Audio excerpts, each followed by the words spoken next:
Andrew, I hug Kelly as tightly as I can, breathing in the familiar scent of her hair. This moment contains our whole life, our past, our future, our dreams.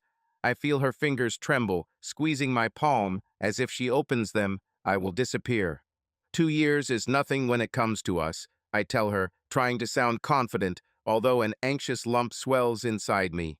Is this true? 2 years. Time can change people, circumstances, and desires. But not us. We promised each other to be together, no matter what. She looks at me with her light brown eyes, in which tears tremble, but she smiles. Her fingers squeeze my palm tighter, as if they are afraid to release it. I'll wait for you, I promise, she answers quietly, and her voice trembles, but not from doubt, from the pain of separation. I run my hand over her cheek, remembering the warmth of her skin, the feeling of her breath next to me. I want to capture this moment in my memory, to hold it for as long as possible. A voice over the loudspeaker announces the final boarding call. I have no choice but to let her go. I slowly open my fingers and run my thumb over her wrist one last time. I love you, I say. I love you more, Kelly replies, and her smile becomes a little wider, but her eyes are shiny with tears. I know she's hurting just as much as I am. I take a few steps back and then turn around, not allowing myself to hesitate any longer. One more goodbye and I won't be able to leave. Every step feels heavy in your chest. Everything inside is screaming, stop, stay, but I know I can't. On the plane, I look out the window, watching the terminal disappear into the distance. Anxiety sits deep inside, like a quiet voice whispering that separation is always a test. I close my eyes and imagine how she walks out of the airport, how she will get into the car, how she will return home to our empty house. She loves me, I have no doubt about it. Upon arrival in Germany, the first thing I do is take out my phone and write to her. I miss you already. The answer comes almost instantly. Me too, my love. How did you get there? I smile. She's there. She's waiting. As I immerse myself in my work, I try not to think about how long 2 years will drag on. 24 months, 104 weeks, 730 days. When I signed the contract, it seemed like just numbers, but now, being in a foreign country, realizing that every day is minus 1 day with her, time suddenly took on weight. This contract in Germany is a rare opportunity, a once-in-a-lifetime chance. The doctor exchange program opened the doors to one of the best clinics in Europe and gave me the chance to work with legendary surgeons whose names were mentioned in medical journals, whose research changed the principles of modern surgery. I knew that here I would have to work hard, study 10 times more than before, but it was a challenge that I accepted without hesitation. From the very first day, I plunged into the frantic rhythm of work. Morning planning, meeting at 6 in the morning cold, polished reports, quick analysis of errors, no unnecessary emotions. Long shifts in the operating room where every second could be critical. Sharp rays of surgical lamps, intense glances of colleagues, mechanically clear hand movements. There is no room for error here. Endless consultations with patients in a different language, which, although I was familiar, sometimes still sounded harsh and unusual. Studying new techniques at night, in rare hours of rest, when the eyes were stuck together and the body required sleep, but the mind greedily absorbed information. Every day brought new challenges. I felt like every duty was an exam, a test not only in front of my colleagues, but also in front of myself.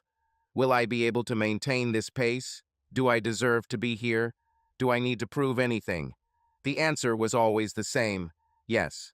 Everything at the hospital went strictly according to schedule. Not the slightest chance of error.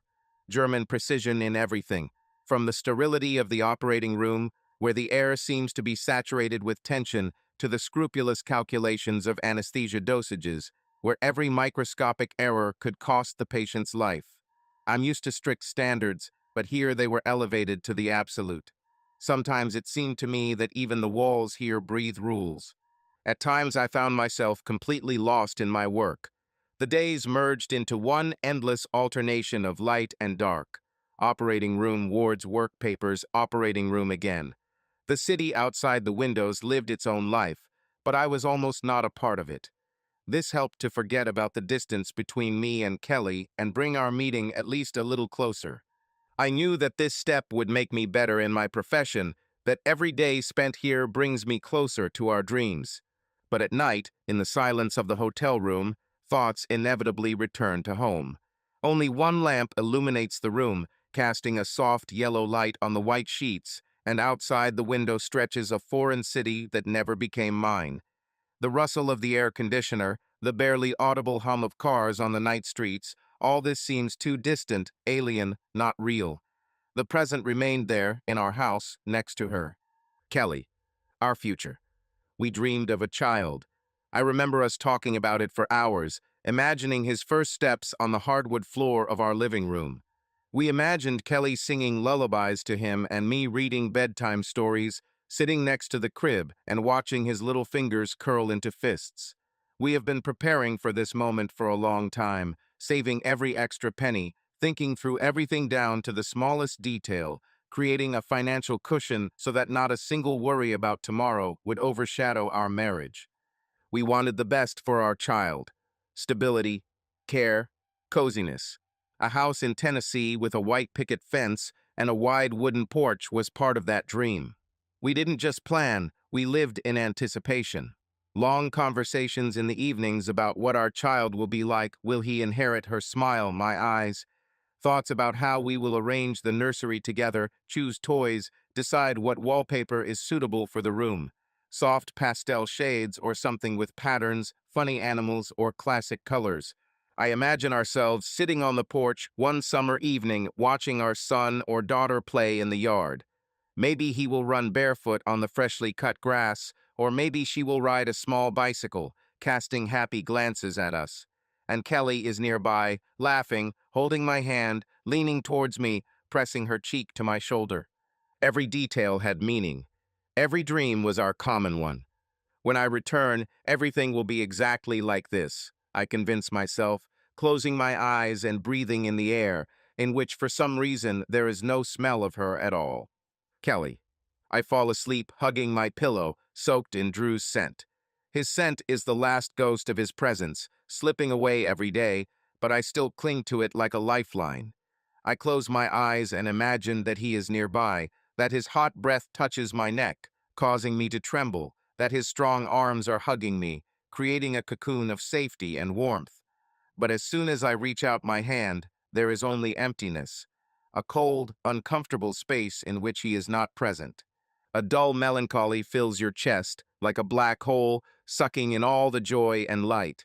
The whole world seems gray, as if someone has turned the colors of life to a minimum, leaving only monotonous shades of loneliness. Every morning starts the same. The alarm clock rings, but I put off waking up for a few minutes, hoping to linger in those moments where he is still with me, even if in a dream. Waking up in an empty bed is like becoming aware of his absence again, reliving the loss. I force myself to get up, throw off the blanket, and touch the cold floor with my feet. Try not to let loneliness consume me. Bathroom mirror. I look at my reflection-tired eyes, dark circles that cannot be hidden even with a layer of makeup. Wash your face, wash away the remnants of night dreams from your face, inhale the coolness of the water, as if awakening yourself to reality. The coffee is strong, scalding, with a slight bitterness, but even its taste is not able to return my former vigor. Everything is mechanical, like programmed actions. College helps to distract myself, but even among students, among colleagues, I feel lonely. Hundreds of voices, laughter, noisy conversations in the corridors, ringing bells between lectures, but all this seems to be through glass. The cafeteria where I sit alone, lazily stirring my cooling tea. Lectures where I take notes but don't get the point. The teaching room where colleagues discuss the latest news and I just nod, trying not to give away that mentally I am in a completely different place. Everything was different before. Drew would meet me after class, hug me, and ask how my day was. We cooked dinner together. He cut vegetables, I cooked pasta, and everything was accompanied by laughter, conversations, touching. Now there is only deaf silence in the house. Returning there is like stepping into emptiness, where there is no warmth, no smiles, no him. Only the echo of footsteps and an empty plate on the table, which there is no one to put next to it. I try not to show how hard it is for me, but there's always worry in Drew's voice. "It's okay, my love," I tell him, lying in bed, buried in the phone. "I'm just tired." "I miss you, Kelly. 2 years is nothing, right? Can we handle it?" "Of course," I answer, forcing myself to smile, even though he can't see. "We can handle it." But are we coping? Every night I wake up cold on his side of the bed. The blanket is bunched up, the sheet seems icy, and I instinctively reach for where its warmth used to be, but I only come across emptiness. I clench my fingers into a fist, trying to keep warm, but the feeling of emptiness only intensifies. Loneliness is especially acute at night. It presses, filling the room with a silence that seems almost tangible. Sometimes I find myself wanting to grab the phone and dial his number just to hear his voice, just to know that he is there, that he lives this life in parallel with me, and not in some other world, inaccessible thousands of miles away. I even click on his contact, look at the screen, wait for the desire to pass. But I understand that it is a deep night in Germany. What if I call, waking him up? He will immediately understand that something is wrong. He will hear it in my voice. He will catch the trembling, the pauses with which I select my words. And I don't want to upset him. I don't want him to know how hard these days, and especially nights, are for me. I don't want him to hear how I'm suffocating from longing for him, how I'm being pulled into depression. So I just put the phone back on the nightstand and lie down, staring at the ceiling. I listen to the sounds outside the window, the howling of the wind, the occasional passing car, the barking of a neighbor's dog. Everything sounds like it's in slow motion, like I'm watching my life from the outside, but not living it. My friends Lauren and Tess are calling me to unwind. "Kel, you urgently need to shake yourself up." Lauren plops down on my couch and makes a dramatic gesture with her hands. "You already have 'faithful but sad wife' written on your forehead. Do you really want to wake up one day and find yourself a walking embodiment of sadness?" "I don't need this," I wave away tiredly. Lauren rolls her eyes and points a finger at me. "What are you, a nun now? Please tell me you haven't become a fan of long-distance marital purity." "Lo, that's enough," Tess says quietly, although there is no particular conviction in her voice. Lauren just shrugs. "Just drink some wine with us and dance a little. Who knows, maybe you'll remember that life is not just about calling your husband and waiting for an answer to 'I miss you.'" I laugh, but it sounds forced. Something inside me resists her words. After all, this will all end soon. Every day brings us closer to the moment when Drew will finally return. I know that soon the date of his departure will be announced. Soon he will be given a ticket home, and then this torment will end. Soon I will again fall asleep in his arms, hear his voice not through the phone screen, but right next to me. This thought warms me and gives me hope. But for now, I can only wait. In rare moments of weakness, I look through old photos. I wash down my melancholy with wine, convincing myself that everything is fine. But Lauren's words stick in my head. "You look like a sad old lady, Kelly. When was the last time you had fun without thinking about your favorite? You urgently need to relax and feel alive." Something inside me is trembling. One evening, I made up my mind. Just sit. Just unwind. No nonsense. No questionable decisions. "Come on, you don't have to stay at home."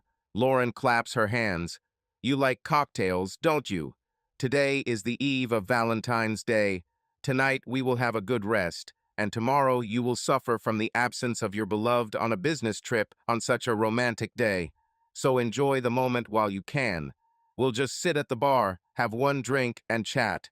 I promise, no crazy parties." Tess smiles. "This will be fun, Kel.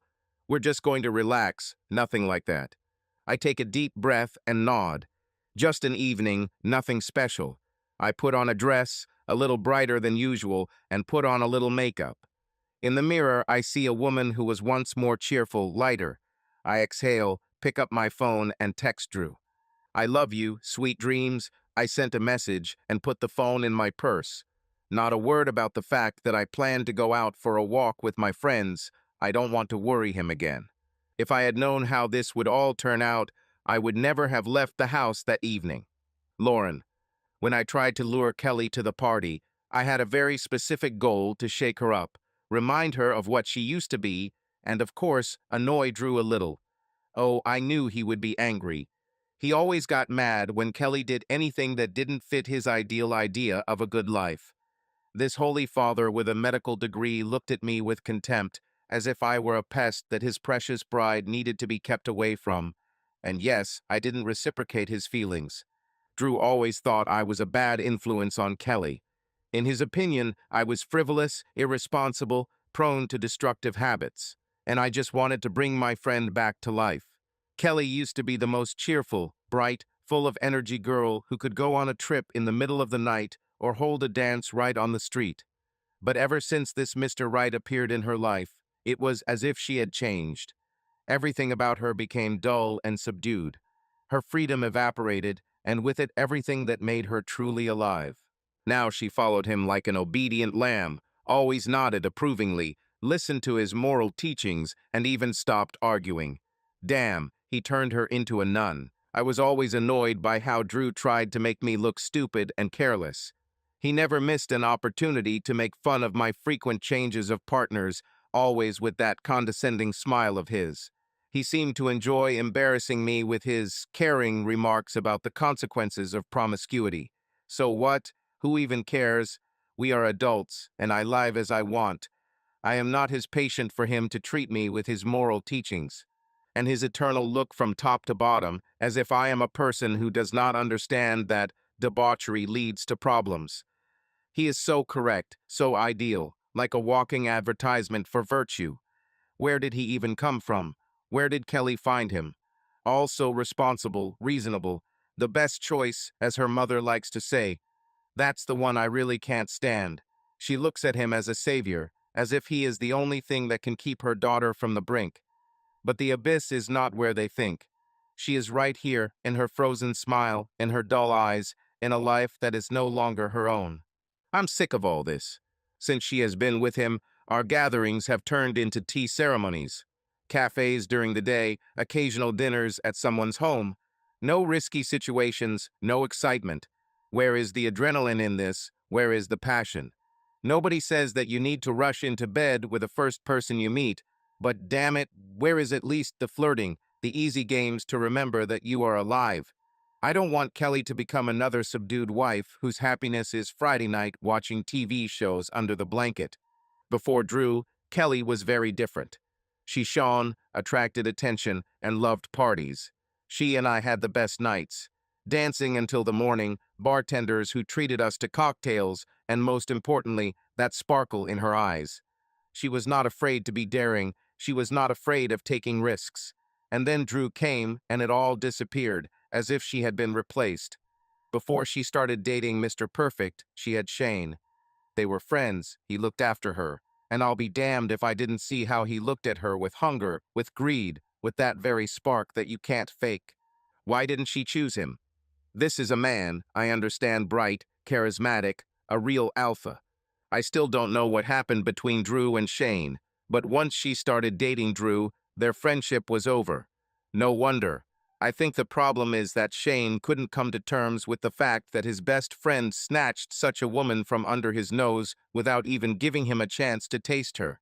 Oh, I'm sure he dreamed of spending the night with her one day to find out if she was really as damn good as he imagined. And do you know what's most offensive? I think Kelly wanted to try it too, but didn't give herself the chance. And now Kelly sits at home devoted, boring, faithful, like a porcelain figurine on a dusty shelf. She turned her life into waiting, into endless sitting by the phone, catching every tone, every message from her husband, who is now somewhere thousands of kilometers away. But not today. Today, everything will be different. Today, she will come with us. I see her in knitted cardigan, comfortable lounge pants, her hair pulled back into a messy bun. She has almost disappeared into this cozy cocoon of loneliness, but I will not let her disappear completely. Today, I will get her out of this voluntary prison, where the walls are her fears and the bars are her own beliefs. Life is not just a clock ticking waiting for a call to ring. Life is movement, laughter, crazy decisions, nights that end at dawn. And if in order to remind her of this, I have to push her a little, well, I'm ready. I can already see how we enter the club, how she is shy at first, and then gets into the rhythm. I'll buy her favorite cocktail that she hasn't tried in 2 years. I'll find a guy who will look at her the way she deserves. And tomorrow she will be a devoted wife again. But at least today she will remember what it is to live. Callie. I'm not thirsty, I say, but Lauren is already handing me a glass, not taking no for an answer. Are you afraid of losing control? She urges, her lips stretching into a predatory grin. I sigh and take my first sip, just to get them to leave me alone. The sweet and sour taste of alcohol leaves a slight burning sensation on the tongue. The music is blaring, the laughter is louder than usual, and the neon lights fill the room with a blur. Somewhere in the background, faces flash, someone has already started dancing, and the smells of expensive perfume, alcohol, and something spicy, slightly bitter, are mixed in the air. I feel a little dizzy, but I'm still in control. Everything is fine. It's just another evening. Just one evening. That's it, good girl. Lauren grins and winks at Tess, who just shrugs. Relax, we're not here to make you suffer, Lauren adds, refilling my glass. At least once during all this time, just be yourself. Not a wife, not a devoted companion, but the Kelly I knew before. I try to argue, but instead I take another sip. This is probably not the end of the world. A slight pulsation in my temples reminds me that the wine is already starting to take effect and helps me relax. Out of nowhere, Shane appears next to me, his confident smile instantly tightening my nerves. He always moved with that casual ease that made him so attractive. In this club, he is like a duck to water, completely confident in himself. I, on the contrary, feel out of place. I haven't seen you so relaxed for a long time, he remarks, carefully studying my face. I'm not relaxed, I mutter, looking away. His presence suddenly makes the air in the room thicker, heavier. I don't like the way he looks at me. He doesn't change. The same eyes, the same confidence with which he was used to taking everything from life. Wasn't he always like this?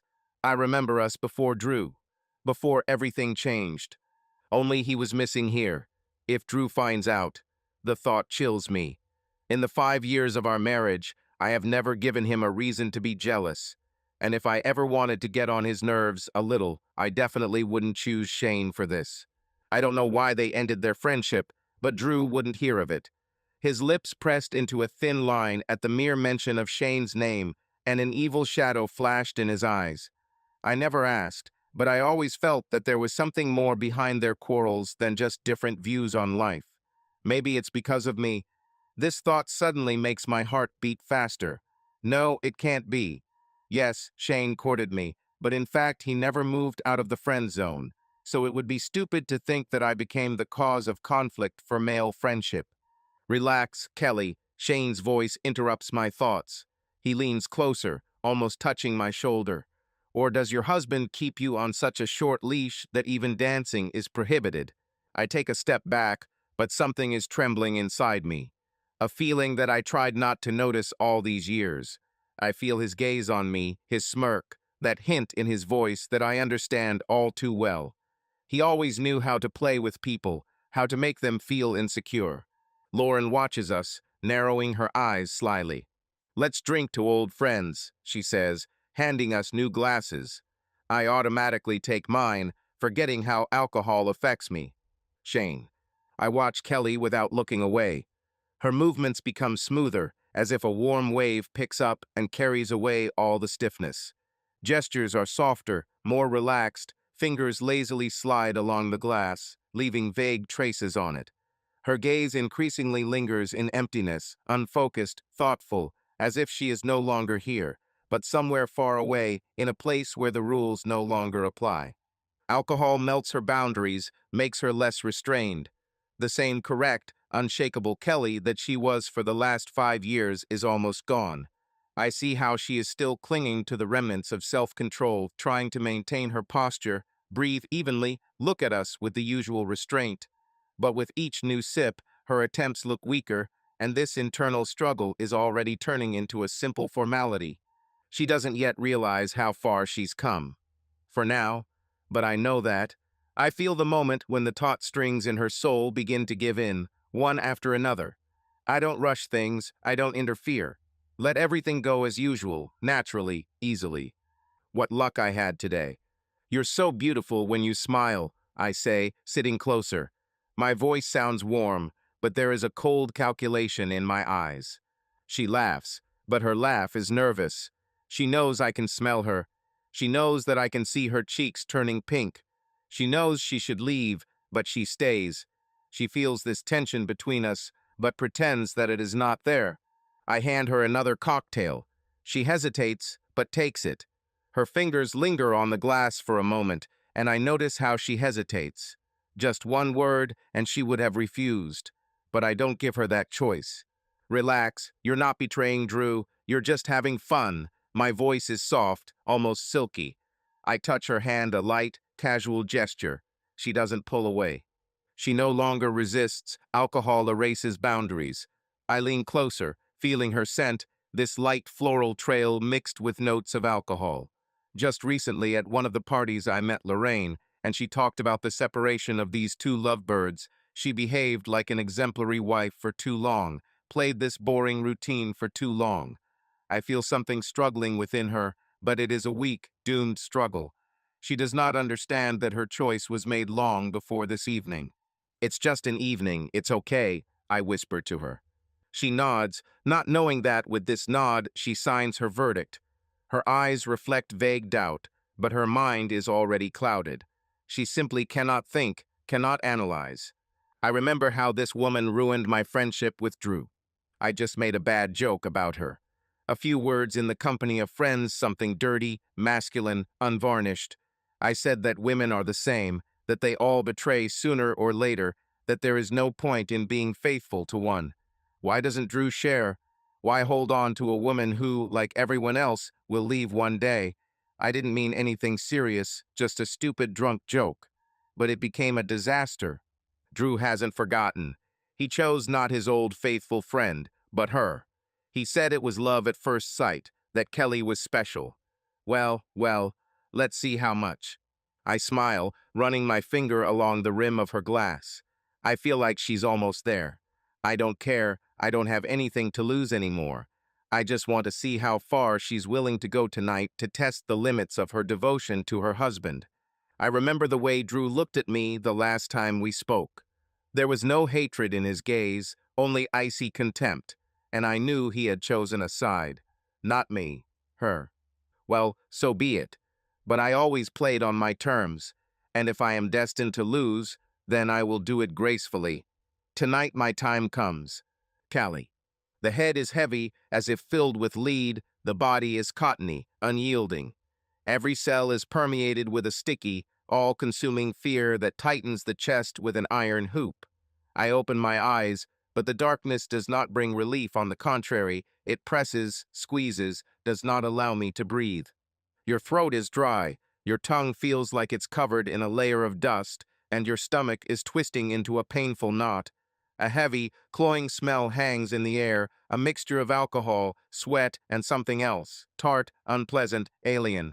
I blink, trying to concentrate, but my mind is stuck. My thoughts are confused. Time is spreading in sticky spots. Where am I? What's happened? I slowly realize that this is not my room, not my bed. The blanket has been thrown to the floor, the sheets are rumpled, as if a battle had been fought here, and from this sight a new, icy fear rises inside. I try to get up, but the world around me is swaying. The walls seem to shift, threatening to close in around me. Nausea rises in my throat, and I stumble towards the bathroom. My knees hit the cold tiles with a thud, my fingers clutching the edge of the toilet. The vomiting comes in waves, convulsive spasms, turning me inside out until my stomach is empty. I take in ragged, greedy gulps of air, but even it seems dirty, spoiled. Trembling, I rise, clinging to the sink, and meet my gaze in the mirror. I wish I hadn't done this. The eyes are inflamed, red, with a clouded, dull look. His hair is tangled, strands sticking to his sweaty forehead. The lips were swollen as if after long, rough kisses. I look at this woman in front of me, and I don't recognize her. It's not me. Not who I was yesterday. Flashbacks hit like slaps in the face, sharp, burning, erratic. Pictures flash before your eyes, jumbled like a torn film. Laughter, music, lights, colorful flashes of light dancing on the walls. Everything is warm, fuzzy, unstable. Lauren and Tess laugh, whisper something to each other, then disappear into the crowd, heading to the toilet. I'm left alone. The music vibrates inside me, but the world has already floated like a boat on choppy waters.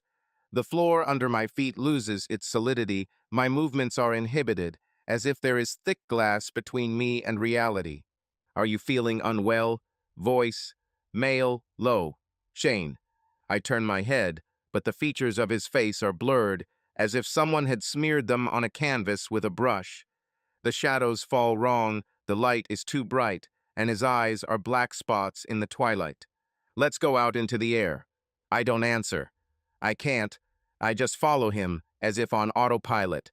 The cool night air hits your face, but does not bring relief. On the contrary, the head is spinning even more. The body becomes alien, cottony, as if not mine. I'll take you home, he says, and his voice seems soft, enveloping, like a distant echo. I nod, or maybe I just don't resist. Flash. The car door opens. I sat down. And that's all. Excerpts. Laughter. Whisper in the ear. Words are like knives. You're not so correct, are you? You are all the same. My hands were heavy. My body did not obey me. It betrayed me in the most terrible way. No. I cover my mouth with my hands to keep from screaming. I close my eyes, but the darkness inside me is stronger. Panic grows in your chest. Despair rises in hot waves. Drew, how will I look him in the eye? How can I live with this? I betrayed him. I betrayed myself. Shame, shame, disgust roll in, flooding the consciousness in waves. I'm a cheater. I'm a cheater. I am a woman of easy visual. The words that I have been afraid of all my life are now mine and about me. Now this is my truth. I can't stay here. Every nerve is taut like a string, and the heart is beating so loudly that the roar reverberates in your temples. The air seems heavy, viscous, like a thick fog saturated with fear. I grab my clothes and frantically pull them over my trembling body. My fingers cling to the fabric, get tangled, and the zipper on the dress resists, as if it doesn't want to let me go. I fasten it with a jerk. The movements are sharp, ragged, as if I needed to rip off someone else's touches. The walls are moving, pressing. I'm suffocating. I don't think anymore. I'm just running. I slip out of the room, almost stumbling, and throw myself out into the dimly lit corridor. The bare floor is cold on my bare feet, but I don't stop. Where is the exit? Where to run? Rushing past the mirror, I involuntarily catch a reflection out of the corner of my eye. Just a moment, but it's enough. Scared, lost, devastated. Everything I had built over the years collapsed overnight. A new attack of nausea squeezes my chest. I grab the railing, convulsively sucking in air, but it seems dirty, poisonous. I'm throwing up again, but this time it's not from alcohol, from myself. My hand shakes as I take out my phone. The screen flashes with unread messages. Drew. His name burns your eyes. How are you, my love? Are you home already? Why don't you answer? I can't. Not now. Never. I don't know where to go, but I know one thing: I have to disappear. I need to survive. But before I do that, I have to find a way to forget. Forget that this night was reality. I'm driving home. Andrew. The road home seemed endless. I looked out the window, watching the clouds spread out below, my heart beating in anticipation. 2 years. 2 long years away from her. But now all this is in the past. Now I'm going home. To Kelly. I imagined her face when she saw me. Surprise, joy, tears because I didn't tell her that I was returning earlier. I wanted to arrange a surprise for Valentine's Day. We have always celebrated this day in a special way. Champagne, her favorite strawberries and chocolate, long conversations by candlelight, and then a night full of passion. She always laughed and said it was corny, but I knew she liked it. I imagined walking into our house, quietly placing my suitcase by the door, and hearing her voice somewhere inside. She will turn around, and delight will flash in her eyes. I saw it so clearly that my heart sank with happiness. But something was bothering me. She didn't respond to messages. It was strange. We are always in touch, even with a time difference. Usually, she didn't let go of the phone. Maybe she's busy. Maybe she fell asleep. No, something's wrong. I tried to brush off the anxiety, but it was firmly lodged inside. I knew my Kelly. I knew that she always waited for my messages and answered, albeit briefly, but always, and now silence. But no, this can't be true. Not my Kelly. She's different. The plane began to descend. I took a deep breath, clutching the gift in my pocket, a thin gold necklace with her name on it.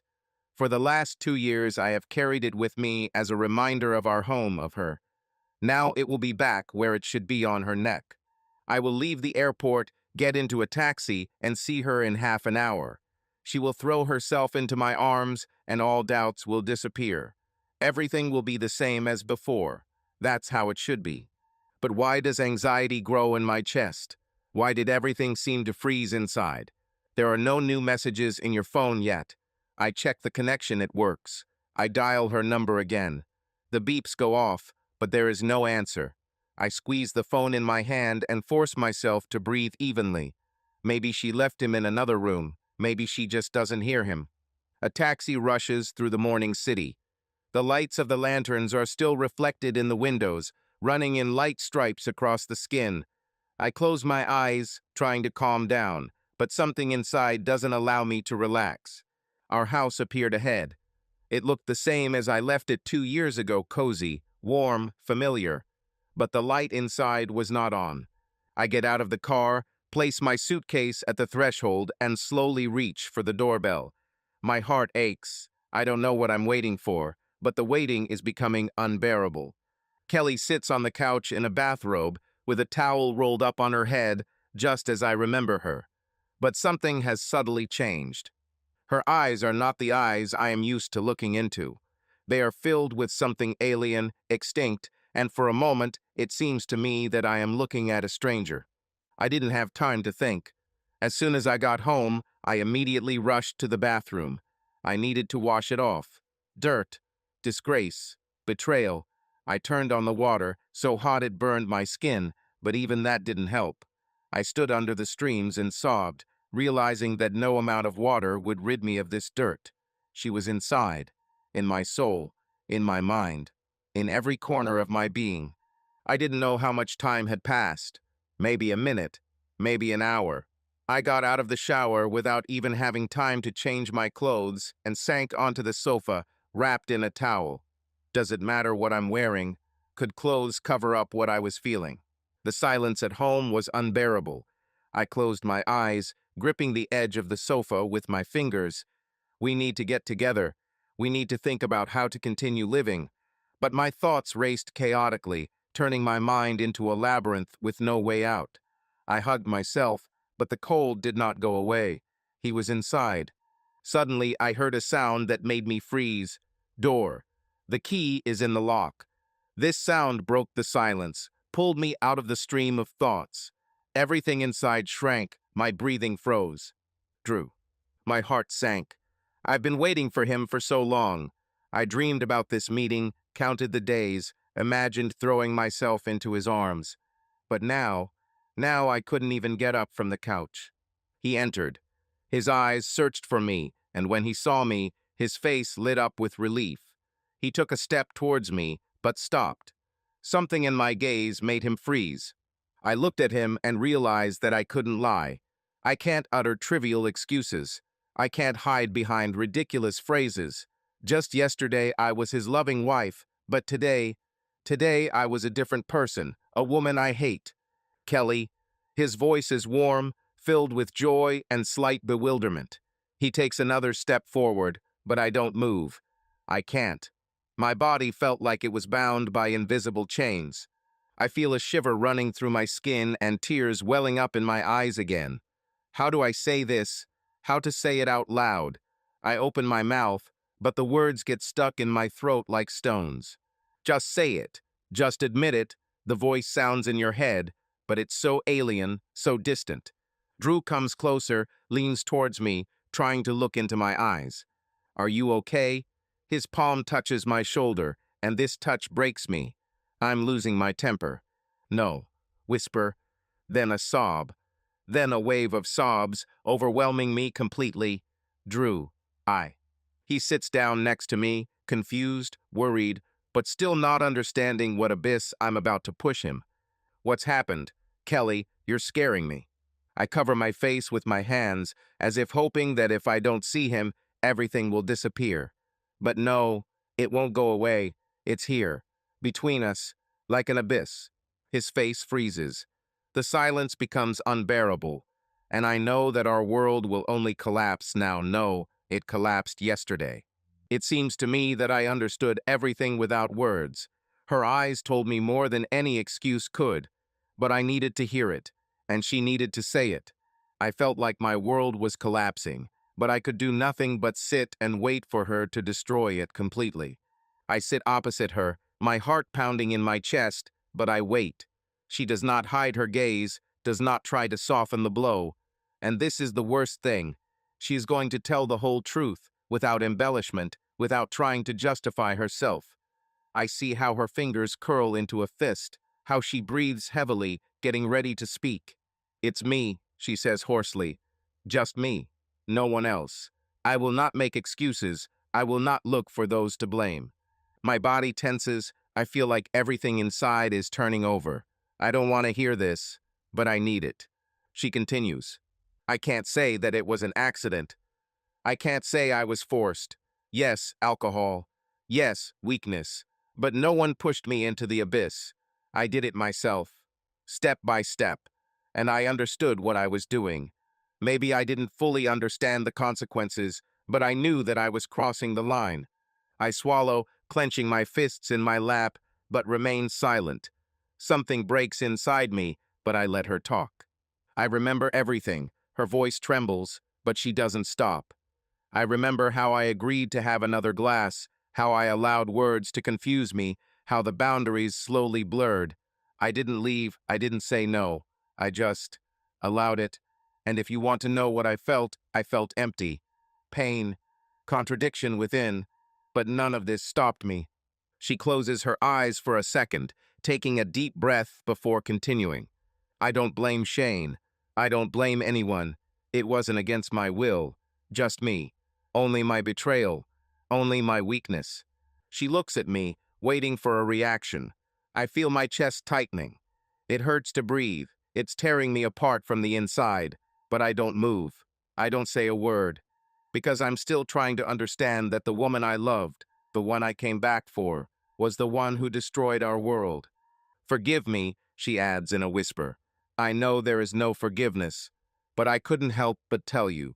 I need you to know. And I know. Now I know everything. And this truth is worse than any lie. The silence between us becomes heavy, oppressive.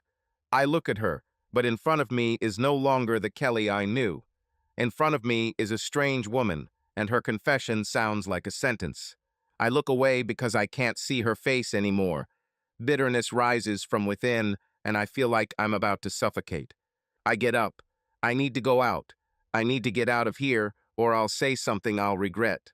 Drew. Her voice breaks, but I don't answer. I grab my jacket and go to the door. Shane. I'm lying in bed, idly texting Lauren.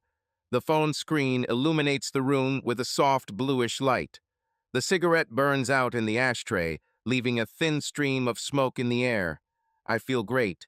The mood is good. The evening went better than expected. Lauren. I take it you received your Valentine's Day gift, even though it was late. I grin as I type my answer. Shane. Oh yeah, and let me tell you, it was better than all the socks and cologne I've ever gotten. Lauren. Ha, Tess was nervous, by the way. She couldn't find Kelly after the club. Poor thing was panicking, like she was missing from the Mexican cartel. Shane, Tess is too impressionable. I should have said that Kelly just decided to change her life, drastically. Lauren, you're terrible. Shane, I know, that's why you adore me. Lauren, we should meet up sometime too. I'm just as good as Kelly. Maybe you should try something new. I chuckle, shaking my head. Lauren has always loved to play cat and mouse. Shane, SHH. Don't be jealous. I'm a multifaceted person. I have time for everyone. Lauren, how generous. Okay, honey, right when you want to have some fun. I put my phone on the nightstand, stretch, and close my eyes. Relaxation penetrates every cell of the body. There's a knock on the door. I open one eye slightly, grunting in surprise. Did someone come this early? I get out of bed, pull on my pants, and head to the door. Looks like Kelly came to her senses and came back for more. I threw into the void, grinning. I open the door. Hit. The world goes dark for a second. What the... Drew. I have no idea how I ended up at Shane's door. At one point, I was just there. As my therapist later explained, the anger had to find its way out. I don't even remember how I left the house, how I got into the car, how I drove halfway through the city. I only remember that my heart was beating wildly, and a dark, viscous rage was pulsating in my chest, which demanded an outlet. So many emotions over these 2 years, I restrained myself, worked tirelessly, crossed out days on the calendar, counting them until I returned. I restrained myself like a man, although there were many offers from new German colleagues. I didn't even allow myself to think about it. I did not give in to weakness, did not seek comfort in the arms of others. I knew I had Kelly. I had confidence in her, in us. And she didn't just admit such a thought. She realized it. I was silent when she gave me this bomb. I was afraid of harming her at that moment when she was destroying me. I swallowed every word, gritted my teeth, and let her finish me off with this dirty confession. And then the bomb exploded. Shane opened the door. His smug grin disappeared at the same moment, but not before I took a step forward, unable to contain the surging emotions. Memories flashed before my eyes. We have known each other since childhood. Together they climbed construction sites, fought with boys from the neighboring area, and covered each other in front of their parents. In college, Shane met Kelly first. He said that this was his new goal, but without much pressure, he was just hanging out in the friend zone for now. We discussed this in a friendly manner, without jealousy, without tension. He didn't mind when it became clear that things were serious between me and Kelly. But one day, during a party, he revealed his crowning wisdom that all women are the same, that sooner or later everyone will cheat, and that if that's the case, then why don't the three of us try something? I remember freezing, and then for the first time my anger came out in physical form. The conversation ended instantly. Kelly was special to me. She was the only one. From that moment, we no longer communicated. And now I'm standing in front of him again. What déjà vu? I left again silently. The anger did not subside, but I knew that if I stayed even a second longer, the consequences would be irreversible. I went outside, breathed in the cool air, but didn't feel any relief. Everything inside was empty, as if I had left a part of myself there on Shane's doorstep. I had nowhere to go. I didn't have a family. My parents died in a car accident when I was 15. The only person who has always been like family to me, other than Kelly, is her mother. She loved me like a son. She said that her daughter met a better man in her life than she could have wished for. She always admired our love and saw in me a reliable companion for Kelly, a support. I didn't know how she would react. I didn't want her to find out. But when I arrived at her house and saw her open the door, her look told me that she already knew. Drew, there was pain in her voice, not anger, not condemnation, but real grief. I couldn't speak. He just sat down on the threshold and covered his face with his hands. How I wanted her to say that it was all a dream, that I would wake up and see Kelly next to me the way she was before. She sat down next to me and hugged me so warmly and motherly. "I don't know what to say," I breathed. "I don't know how to live now." She patted my back, sighing heavily. "Kelly made a mistake, Drew. But it doesn't change who you are. You are strong, and you can do it. But before you decide what to do next, let yourself feel the pain first. If you drown it out now, it will stay with you forever." She looked at me with warm concern, but there was firmness in her eyes. "You need to talk to someone, Drew. I'm not talking about friends or me. You should contact a specialist. This is not a weakness, it is a necessity. There is too much pain, too much emotion, and if you don't release it correctly, it will tear you apart from the inside." I was silent, but I knew that she was right. She looked at me carefully, as if weighing something in her head, and then said quietly, "I'm going to Kelly's. No matter what she does, she needs help too. You need to understand why this happened and how to live with it further. She is my daughter, and I cannot leave her alone at this moment." I looked up at her. There was no condemnation, there were no excuses, only a firm, conscious decision. "Stay here," she continued. "This house has always felt like home to you. Find strength, Drew. Understand yourself, and please don't make decisions you'll regret later." Helen. When the phone rang, Helen didn't pay attention at first. The evening was quiet and familiar. She drank tea, wrapped in a warm blanket, thinking about plans for the weekend. But when the screen flashed her daughter's name, something inside her tightened. It was late. It was rare for Kelly to call at this hour for no reason. I picked up the phone, and from the very first words I realized that something terrible had happened. Kelly's voice trembled, her breathing was ragged, as if after a long cry. "Mom, I need to tell you something." And then the words flowed out randomly, breaking down in sobs. I listened without interrupting. My heart was squeezing more and more. I knew how much Kelly loved Andrew. I saw this love, I saw how he looked at her, how carefully he held her hand.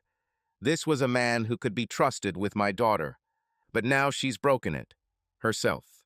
I couldn't believe what Kelly was saying. The mind refused to accept this.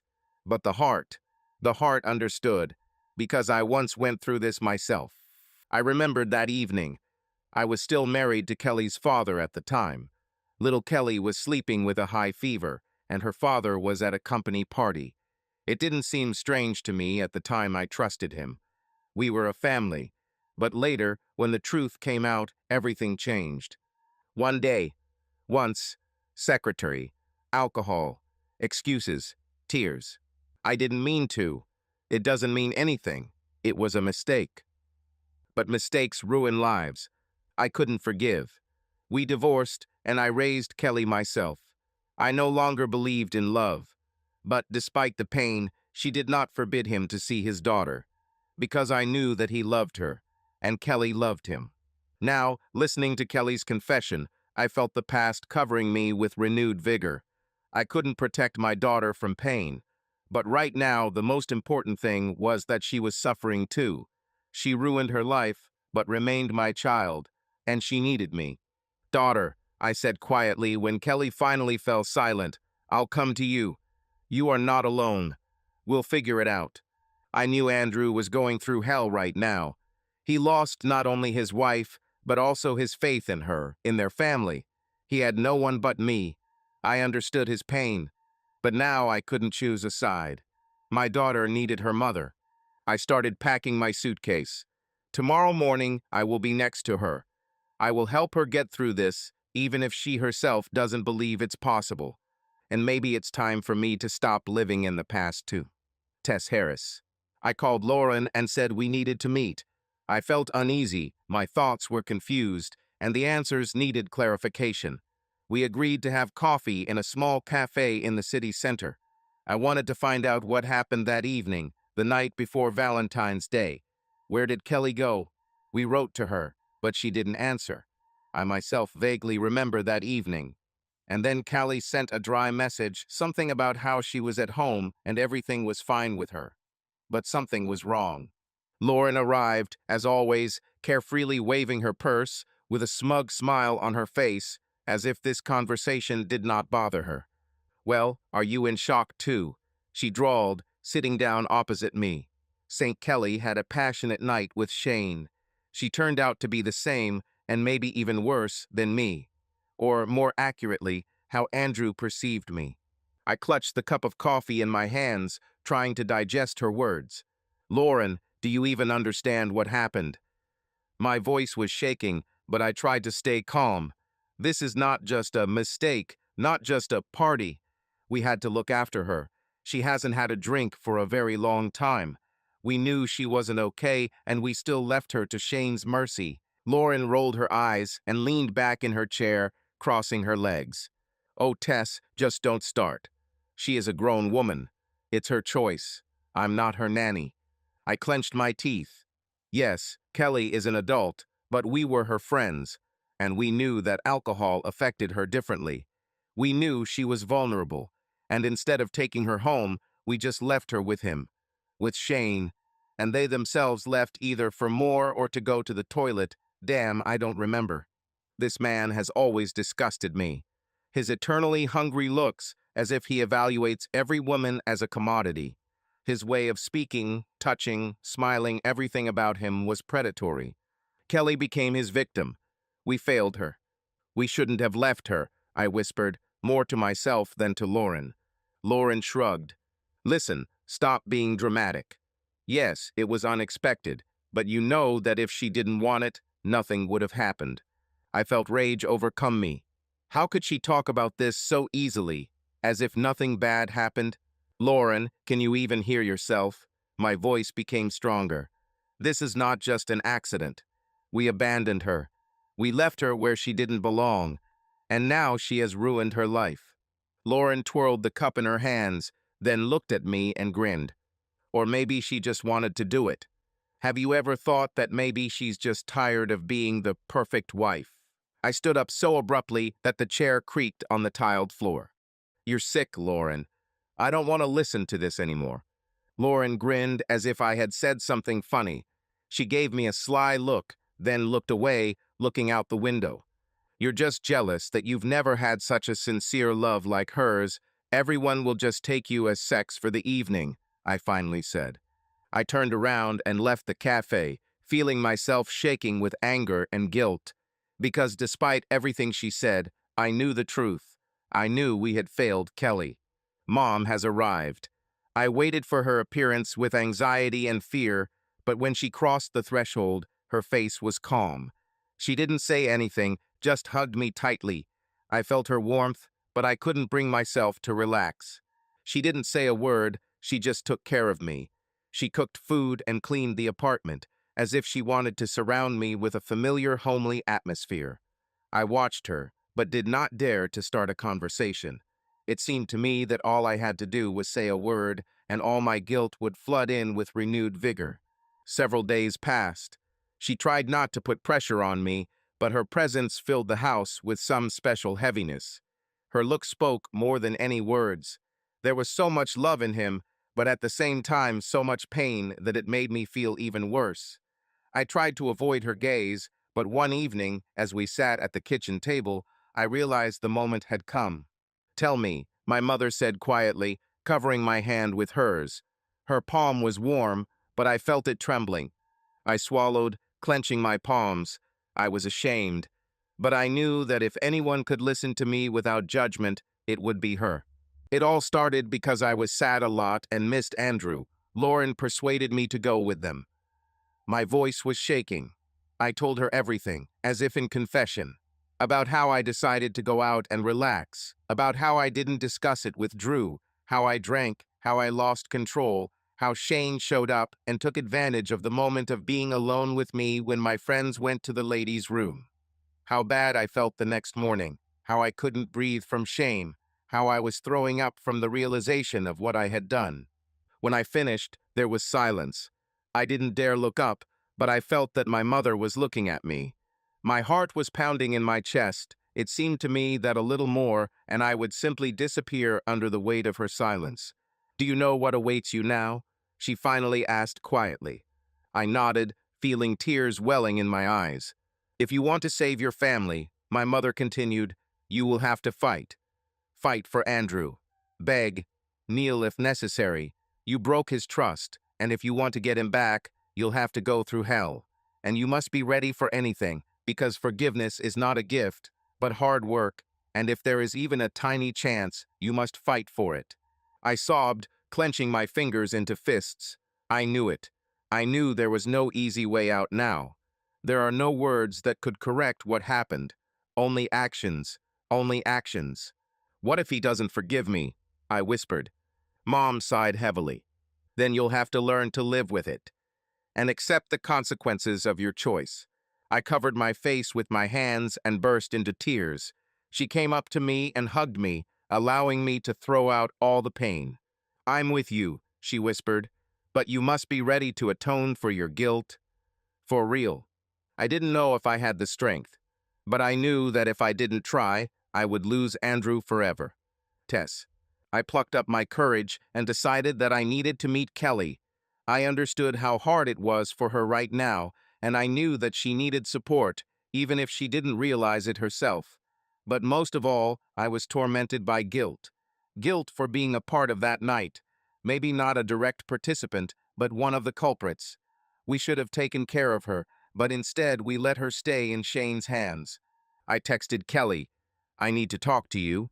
Let's meet. She didn't answer right away, but a couple of hours later, she sent a short, "Come." When I entered her apartment, I was immediately overcome by a wave of tension. She looked tired, haggard, with dark circles under her eyes. Unfinished tea was cooling on the table in front of her, and next to her lay a crumpled napkin soaked with tears. "Hello," I said hesitantly, sitting down opposite. Kelly smiled faintly and nodded, but her eyes showed no warmth. "Tess, if you came to say that everything is my fault, then don't worry, I already know." I swallowed. It was painful to hear, but I couldn't let her take all the blame. "No, I came to say that we are all to blame," I admitted quietly. "Kelly, I can't stop thinking about that night, about how we failed you."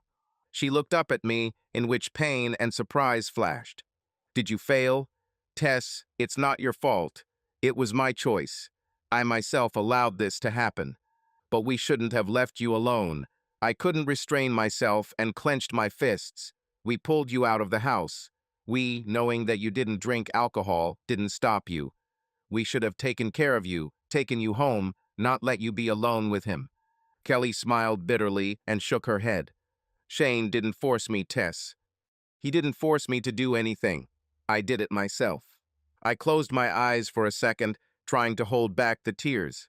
I lowered my head, feeling the weight of her words crushing me. I came to admit my guilt, but I realized that Kelly blames herself much more than anyone could judge her. "I'm sorry," I said quietly. At that moment, the door in the hallway quietly opened, and I heard someone putting bags on the floor. It was Kelly's mom. She returned from the store and, noticing us, froze for a second and then came closer, as if debating whether to intervene. "Girls," she said softly, "I didn't want to interrupt you, but I think I should hear it too." She sat down next to him, her gaze full of care, but also concern. I saw how she looked at her daughter with deep love and sadness. We talked for a long time about how Kelly could fix everything, about how hard it is to regain trust, but that it's still worth fighting. That if there is a chance, even the slightest, it should not be missed. And that forgiveness is not just words, but a long journey that Kelly will have to go through. Andrew. Several days passed. I tried to hold on, tried to drown out the pain, but it did not go away. It was as if a ball of anger, resentment, and betrayal had settled inside, which only grew larger every day. I understood that this couldn't go on for long. I needed to do something. I opened my laptop and started looking for therapists. Never before had I thought that I might need the help of a specialist, but now I realized that I couldn't handle it on my own. Helen was right. I couldn't just forget. I couldn't ignore this fire inside. I was afraid that I might do something worse than I did to Shane. I felt like I was on the edge, and if I didn't pull myself together, the consequences could be unpredictable. After a long search, I found one specialist who seemed reliable to me, Dr. Mark Williams. Reviews said that he knows how to help understand the most difficult emotions. I made an appointment for a consultation. When the day of the meeting arrived, I got in the car and drove to his office, trying to figure out what I would say in advance. But all my thoughts were confused. I entered the office. An elderly man, gray-haired, wearing glasses, with kind but attentive eyes, nodded to me and pointed to a chair. "Andrew, right. Come in, have a seat." I sat down with my hands on my knees. The room was quiet, and for some reason, this was even more stressful. "How can I help?" he asked calmly. I swallowed. "How can you tell someone that your life is ruined? That the woman you trusted unconditionally turned out to be completely different from who you thought she was? My wife cheated on me," I finally squeezed out. Dr. Williams nodded without interrupting. I continued. "I loved her from the first day, from the first sight, from the first smile. We went through everything through our student years, our first rented apartments together, financial difficulties, and the search for ourselves. We built our life step by step. I always knew that she was mine and I was hers. 2 years in Germany on a contract was the last step before we had to start a new chapter. After my business trip, we planned to have a child, finally settle down completely, buy a house, and create the family we dreamed of. We put it off for the sake of stability in order to give our future child the best. We talked about it so much and dreamed about it, and I left, thinking that everything was going according to plan, and then I returned unexpectedly. I wanted to surprise her, but in the end, a surprise awaited me. She confessed. No excuses, no attempts to hide the truth. She just told me everything as it is, and I realized that our whole life collapsed in an instant. He thoughtfully clasped his fingers and asked, "How did you feel at that moment?" I chuckled. "It's like I was hit. It was as if everything I knew had suddenly disappeared. It's like I've been an idiot all these years." Anger? Yes. Pain? Certainly. Feelings of guilt? I shuddered. This question took me by surprise. Why should I feel guilty? I frowned. Dr. Williams looked at me intently. Because when something important falls apart, we often try to find an explanation, even if it lies beyond our responsibility. Have you ever thought that you might be missing something in your relationship? That there might have been signals that you didn't notice? I clenched my fists. No, I couldn't accept it. I did everything for her, I answered sharply. I worked, I cared, I was faithful. What else was I supposed to do? Sometimes it's not a matter of yet, he said quietly. Sometimes the point is that people change, and not always the way we expect. 2 years is not a short time. How did you keep in touch during your business trip? How often did you communicate? I was silent. I came here to hear how I should move on with my life, not to understand Kelly's motives. But it looks like this conversation will go deeper than I expected. Dr. Williams was silent for a moment, then added, "Andrew, such conversations are always difficult. But in order to truly understand the situation, it is important to hear both sides. I offer you a joint consultation with Kelly. This may help you both figure out how to move forward. No pressure, no accusations, only honest dialogue. How do you feel about this?" I tensed up. The last thing I wanted was to see her again, hear her voice, discuss this hell she put me through. But for some reason I agreed. Dr. Williams continued, "You don't have to make a decision right away, but if you really want to move on, you must understand your feelings and give yourself a chance to express them. This doesn't mean you have to forgive her or restore the relationship. This means that you both need to close this chapter without destroying yourself." I took a deep breath. Everything inside me resisted this thought, but there was something that didn't give me the strength to just leave. Helen. I remember how Kelly's eyes lit up with hope when she received that call. I saw how her hand shook as she held the phone, how she held her breath, listening to the voice on the other end of the line. Dr. Mark Williams, a psychologist who worked with Andrew, invited her for a consultation. He offered to meet, talk, and give me a chance to explain. It was the first ray of light in the pitchless darkness in which she had lived for the past 2 weeks. 2 agonizing weeks since that terrible day when Andrew learned the truth. I remember every minute of her suffering, every sleepless night filled with tears and attempts to find meaning in what happened. I remember Kelly getting ready for her first meeting. She sorted through her clothes, not knowing what to wear, what to say, how to behave.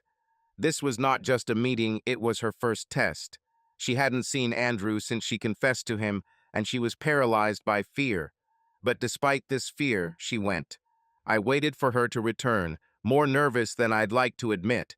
And when she entered the house, her eyes were full of tears. I didn't ask any questions, I just hugged her and let her cry. She didn't say anything, just curled up on the sofa, like a child that no one could protect. I stroked her hair, whispering something soothing, although I didn't know if my words would help. And this happened again and again. After each consultation, she returned broken. I saw how hard each meeting was for her, how after each of them she looked even weaker, but at the same time stronger in spirit. She suffered, but did not retreat, and I couldn't help but be proud of it. I tried to support her as best I could.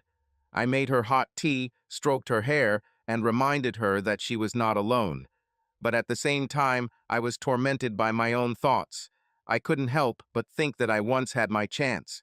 Her father and I were also madly in love, but we did not find the courage to fight. We gave up. They separated because it was easier, because they could not bear the weight of betrayal. I could not forgive. He began to fight. Sometimes at night I thought, what if I hadn't given up then? What if I had at least tried to understand why he did what he did? Perhaps our family would not have broken up. Perhaps Kelly would not have grown up in a house where there was only her mother. Perhaps she would learn to look at mistakes and forgiveness differently. Maybe she wouldn't have ended up in this hell. But regrets won't change the past. Now I saw my daughter in front of me, who day after day found the strength to fight. This was her path, and it was difficult, but she followed it to the end. She cried, fell, but got up again, and I was proud of her. Mom, I don't know how long I can stand this, Kelly once admitted, sitting opposite me in the kitchen. Her eyes were red, her face tired. Every meeting with him is torture. This pain in his eyes is the cause of which I became. I walked up to her, sat down next to her, and took her hand. He has a right to it, Kelly. But you must continue. She nodded, squeezing my fingers as if she was looking for some strength in it. She fought for her love, for her marriage, for faith in the future of her family, and I hoped that her path of repentance would not be in vain.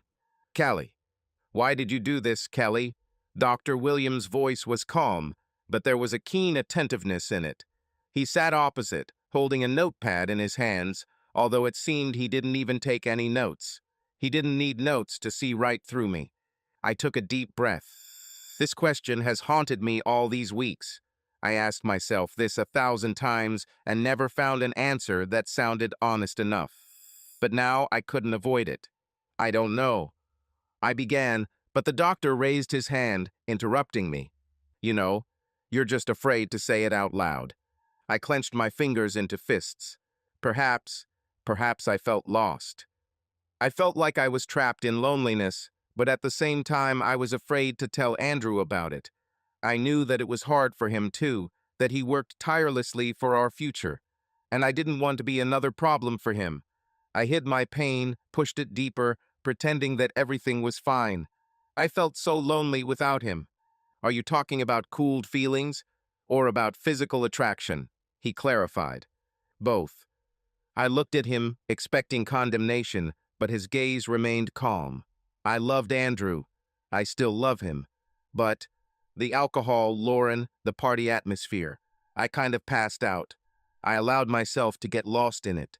And this is the worst thing. Dr. Williams nodded, considering my words. The influence of the environment is a serious thing. Did Lauren often push you to do this kind of thing? She always thought I was too uptight. That I'm not living my life. I smiled nervously. Ironic, isn't it? In the end, she turned out to be right. I'm not right, he objected softly. You yourself chose this path. The environment could influence you, alcohol could reduce your self-control, but it was your choice. I closed my eyes, holding back tears. I already knew this, but it hurts to hear the truth from someone else. How did you feel at that moment? Dr. Williams looked at me carefully, as if studying my reaction. I tensed, looking away. This question was the most scary. I didn't want to answer. Emptiness, I whispered.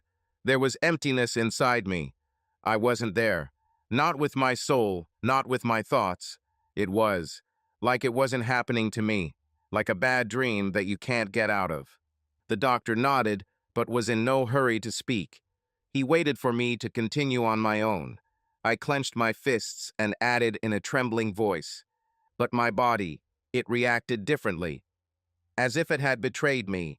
It was as if instincts had taken over where reason had long since turned off. This is the most disgusting thing. This is the most disgusting thing. I hate myself for how low I have fallen. After several weeks of therapy, the doctor suggested that we try to meet with Andrew outside of counseling sessions. I agreed, but inside I was trembling with fear. We met in a small cafe where we once loved to have breakfast.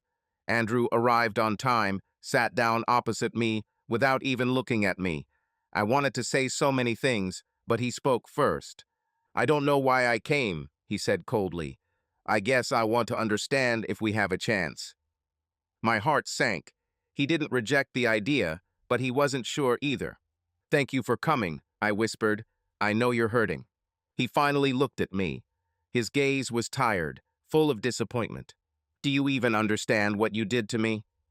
I nodded, feeling a lump in my throat.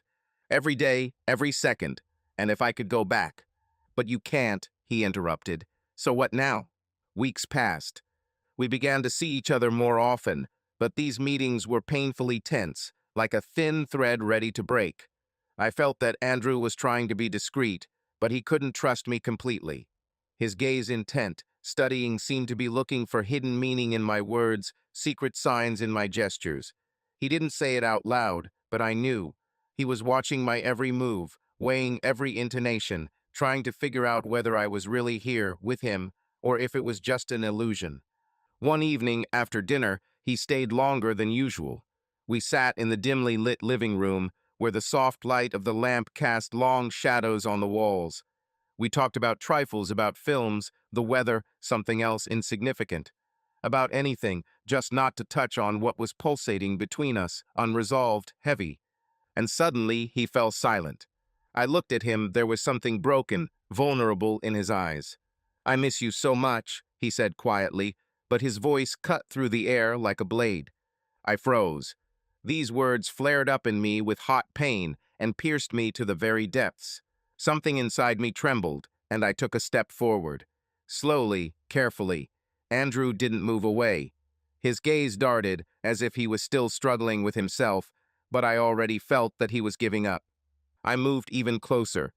The warmth of his skin, his light breathing, everything was so familiar and, at the same time, almost forgotten. And then our lips met. At first, carefully, as if we were checking whether we had completely crashed. Then greedily, desperately, like two drowning people clinging to each other in a stormy sea. 2 years of separation, 2 years of pain and unspoken words, everything spilled out in this kiss, leaving us breathless. We didn't think so. We just let ourselves get lost in each other. Andrew. One moment, and the mind turned off. She looked at me the same way she did before. With prayer, with longing, with pain, but also with the same love that I once knew. Or maybe he wanted to see. Her eyes were filled with fear and hope at the same time, as if she was afraid that I would disappear, and at the same time did not believe that this moment was even happening. I stayed with her longer than I had planned.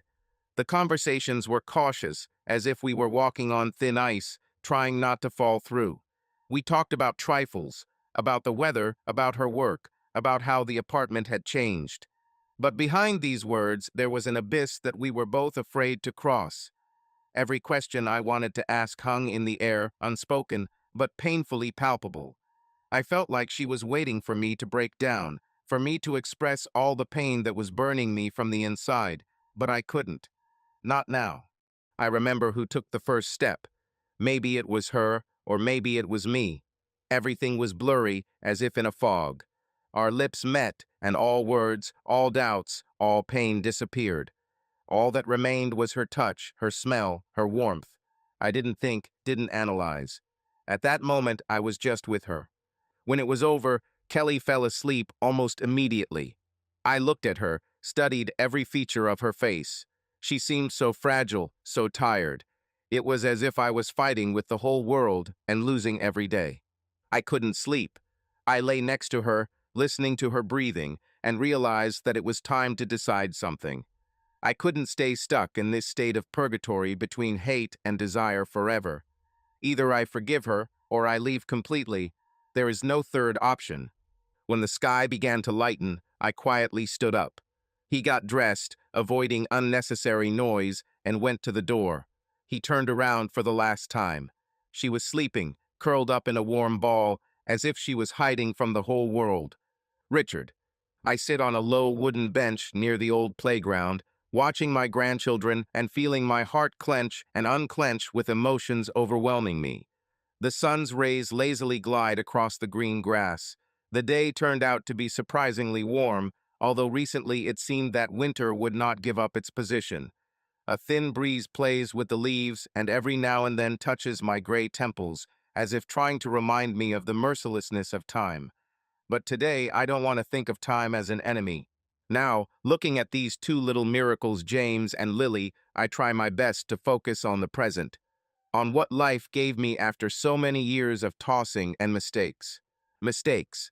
How strange it sounds when you say it out loud, and even stranger to realize that a mistake can destroy your whole life. People say, it was just one night, or it was just one thoughtless step. But it only takes one push for a huge wall to crack and eventually collapse. Looking at my grandchildren running through the grass, I remember myself in my youth. I remember how I was hopeful, confident, a little overconfident, and sometimes stupid. And unfortunately, I paid for this stupidity at too high a price. 30 years have passed, and I still feel the emptiness inside, and that bitter feeling of regret that time, no matter how hard it tried, could not completely erase from my soul. But now, at this moment, I still smile. My hand rests on my knee, my fingers tremble a little age, and excitement has accumulated. I feel some kind of quiet, warm joy spreading from within. The joy of having grandchildren. I never would have thought that this simple thought, I have grandchildren, would become such a strong consolation for me and such a source of pride. That's why I'm here today, on the playground near the small house of Kelly, my daughter, watching James run around like he's wound up, and Lily, calm and quiet, runs behind him at some distance, like a shadow, ready to support her brother if he falls or gets stuck in some bush. Once upon a time, I could not look at children without a bitter feeling of loss. After my divorce from Helen, many things began to seem meaningless to me. I lost my family through my own fault. I know for sure that only I am to blame, although for a long time I tried to justify myself with the situation, circumstances, fatigue. But no, on that day, 30 years ago, I showed weakness. I turned out to be a person not worthy of trust and respect. Just once. One moment that flashed and then took everything. I remember how Helen stood in the doorway and looked at me with wide open eyes, in which it seemed that it was not anger or even resentment that was frozen, but emptiness. It was even more painful than if she had thrown a tantrum. She just silently turned around and started packing her things. We didn't argue, didn't say loud words after all. Everything was already said by my actions. It was only when she left, holding 5-year-old Kelly's hand, that I realized that this quiet departure was louder in my ears than any screams. I wanted to stop her. I wanted to say something, but I seemed petrified. My courage, my determination, my "I can do anything" disappeared somewhere at that moment, and I still don't know why I didn't take a single step to return them, to get my family back. Thinking about this, I slowly turned my gaze from my grandchildren to the sky. Now rare clouds float in it, looking like shaggy islands. The sun either peeks out or hides behind them. When it comes out, everything around seems to come to life. The grass is brighter, the colors are richer, people's faces are warmer. When he hides, everything in the soul freezes and becomes quiet, almost sad. You know, sometimes it seems that my life, and any life, is like this sky. There are bright streaks, and there are clouds behind which we do not see the light. But sooner or later the cloud floats past, and the sun appears again. The only question is whether we will have time to understand that it is still shining, or whether we will remain in our own darkness. I involuntarily smile when I see James stop abruptly in front of a flower bed to examine some kind of insect there. This boy is a real fidget, always spinning around, asking questions, looking for answers. Sometimes he so sincerely wants to know everything in the world that I don't have time to find the necessary explanations for him. His green eyes sparkled with curiosity. They sparkled the same way when he asked me yesterday why I have such deep wrinkles on my forehead and why older people's hands tremble. I involuntarily feel a warm lump in my throat, remembering these childhood questions, full of sincere interest. My grandchildren look at me as a person who knows all the secrets of the universe, but I often feel that I myself have no idea how this world works. But I still try to answer as best I can so as not to disappoint them. When I look at James, I see an echo of my daughter, Kelly, in him. She, too, always had that unruly wave of brown hair and that sparkle in her eyes as she doggedly tried to find answers to all her whys. I remember her running around the yard holding a teddy bear and trying to catch a wasp in a jar with holes in the lid for a science experiment, as she called it at the time, and instead of praising her curiosity, I just waved her off. Daughter, I have things to do, I have work, I'm tired. How bitter it is now to remember that in the bustle of everyday life, I did not notice the most important joy, the time that I could spend with Kelly. When I divorced her mother, I thought it was all temporary. That in a week, in a month, in a maximum of a year, I will find a way to fix everything. I imagined that I would definitely come to them, kneel before Helen, ask for forgiveness, promise that everything would be different, and take them home. But life is a strange thing. Days turn into months, months into years, and so 30 years pass in loneliness and regret. No, of course, I did not live as a recluse. I tried to arrange my life, met with friends, even tried to start a relationship. But internally, I remained lonely because I understood that what I had destroyed could not be put back together. If you know deep down that it's your fault, it's often easier to run away from the memories than to try to make things right. I ran away. Not physically, of course, but internally closed. And I admit this only now, to myself, sitting here among children's voices and laughter. Grandfather. Lily, my little granddaughter, suddenly calls out to me, jerking me out of my thoughts. The girl slowly walks towards me, her blonde hair unraveling in the wind and falling out of her braids. She climbs a little awkwardly onto the bench and sits down next to him. Her blue eyes look at me so seriously that I am momentarily lost. In general, Lily often looks with such piercing attentiveness as if she were not 6 years old, but at least 36. It's as if invisible waves of empathy and understanding are passing through her subtle soul. James is fire and Lily is water. And it seems to me that it is she, despite her youth, who already knows how to subtly sense my mood. What are you thinking about? She asks the question calmly, like an adult making coffee in the morning. I smile and, following an impulse, sit her on my lap. She lays down as usual and hugs me around the neck.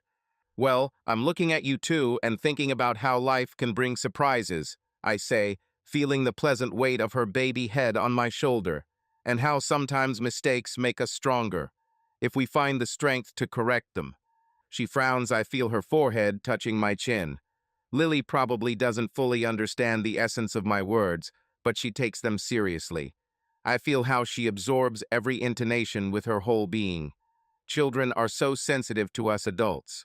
They don't need a lot of words. They read a person's state with their heart. If I had learned this ability in due time, perhaps I would have avoided disaster. Have you corrected your mistake too? Lily suddenly asks quietly, and my breath catches. How she hits the mark. Little children know how to ask the most difficult questions that we, adults, are at a loss for, because there is no easy answer. I run my palm through her hair, feeling its silky texture, and exhale with some kind of internal pain. No, my dear, I say, didn't fix it, but your mom did it. And thanks to her, I have you and James. And this is the best thing that could happen to me. Lily doesn't say anything. She just hugs me tighter and puts her head on my shoulder again. And everything in me shrinks from the realization that at her age I, too, probably asked myself and the world questions to which I did not receive answers. We were all children, but over the years we forgot how difficult it is to live with an open soul. I look at James. He has started the race again, trying to catch up with the pigeon, which manages to fly here and there. A funny picture. A boy is running as fast as he can, waving his arms, almost shouting, "Stop!" I smile internally and feel tears slightly burning my eyes. You know, these tears that come not from grief, but from an overflow of emotions, when joy is mixed with the bitterness of memories. Careful not to disturb Lily, I tilt my head so that my chin just touches the top of her head. I hear how she breathes, how her childish heart beats. And at this moment I realize, this is happiness. Just sitting next to her, feeling her trust, her warm little hands, and knowing that she is a piece of my blood, my future, my joy, my redeeming grace. It was as if someone from above gave me the opportunity to experience what I missed with my daughter. I involuntarily begin to remember Kelly as a little girl, her trusting smile, and how happy she was always to see me at home. And then the day my family collapsed flashes before my eyes. Before Helen left, Kelly ran up to me in tears, wrapped her little arms around my legs and asked, "Dad, are we coming back?" I couldn't answer then. He just stood there, looked at her, and then she went after her mother, and the door slammed. There is nothing worse than betraying the trust of your own child. It hurt me, and I'm sure it hurt her even more. But I found the cowardice in myself to close myself and not make a single movement towards. The years passed. Kelly grew up, and I saw her only occasionally when I came for birthdays, when I sent her gifts for Christmas, or when I managed to get out to the city where they lived. I remember how she looked at me reservedly and a little warily, as if she did not understand who I was to her now. Not an enemy, not a friend, just a stranger, but at the same time a father. And my shame, my guilt grew inside like a snowball. It seemed that I realized too late that I had missed the most precious thing. However, time does not stand still. Kelly graduated from school, entered university, and there she met Andrew. I learned about this quite by accident from a mutual friend. And only a few months later I plucked up the courage to come visit her to congratulate her on her diploma. I brought a bouquet of roses. I looked so ridiculous in a formal suit. She was glad to see me if by joy you mean a polite smile and a careful attempt to find a few neutral topics for conversation. I felt this awkwardness in our every gesture and understood that there was an abyss between us. But at least she didn't chase me away or turn away, and I, stuttering and confused in words, tried to ask about her personal life. Frankly, I was scared to even think that my daughter might have a guy she loves, and I was the last to know about it. Years passed like this. Kelly married Andrew, and I attended the wedding, although I stood quietly in the corner for most of the evening, trying not to attract attention, and no one was particularly keen to talk to me. And yet, when they approached the table, I saw Kelly carefully gathering the strength to say, "Dad, thank you for coming." I then dropped my glass of champagne out of awkwardness. Frightened waiters, confused looks from guests. Nothing pleasant, but I was happy, no matter what, because my daughter was so beautiful and smiled so sincerely at her new husband. And then something happened that I found out about much later. On the last day, when Kelly was waiting for Andrew from a business trip, she stumbled. She also had that one moment of weakness. She obeyed the momentary desire. I know that it was not vanity or mischief, not an attempt to take revenge or change the situation, but simply a human mistake, when you are confused, when you lack warmth, and your loved one is far away. But Kelly didn't give up. She, unlike me, did not run away from the problem and did not hide behind her own "I can't" or "I'm too scared." She found the courage to confess everything to her husband, go with him through pain, through tears, through difficult conversations and reproaches, and ultimately saved her family. Kelly found the path to forgiveness that I was not looking for. And you know, I am infinitely proud of this. Yes, I know what it sounds like. Proud of my daughter's mistake. No, I'm proud that she didn't leave everything to chance. She found the strength to stay and prove that love is worth fighting for. I remember how I became aware of her betrayal. She called me herself and told me everything directly, without concealment. From that conversation, our rapprochement with her began. I feel Lily move slightly on my lap and is now looking closely at James's face, who is shouting something triumphantly joyful, waving his arms. In many ways, my grandchildren symbolize this new stage in my relationship with Kelly. When she went through a crisis with Andrew and then told me that she was expecting a child, I didn't even believe it at first. I didn't imagine that I would have grandchildren. Perhaps deep down I thought that I didn't deserve such joy. However, the birth of James was a real second chance for me, a chance to have a hand in raising a new life, a chance to see happiness where I once saw only ruins. Then Lily was born, and this was another gift of fate. I have seen Kelly and Andrew's family grow stronger. They talked a lot, cried a lot, laughed a lot, trying not to repeat the mistakes of the past.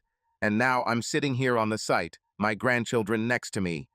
This is the moment when the present is intertwined with memories, and it's as if I'm looking at my life from the outside. Everything seems so simple now. Two children play, laugh, the world around them is kind and bright. I am also in their world, although already with experience, with a baggage of mistakes and losses. But it is their laughter that gives me hope. Mistakes do not always kill us, sometimes they teach us. It's a pity that we realize some lessons when it's too late to change something. But late does not mean never.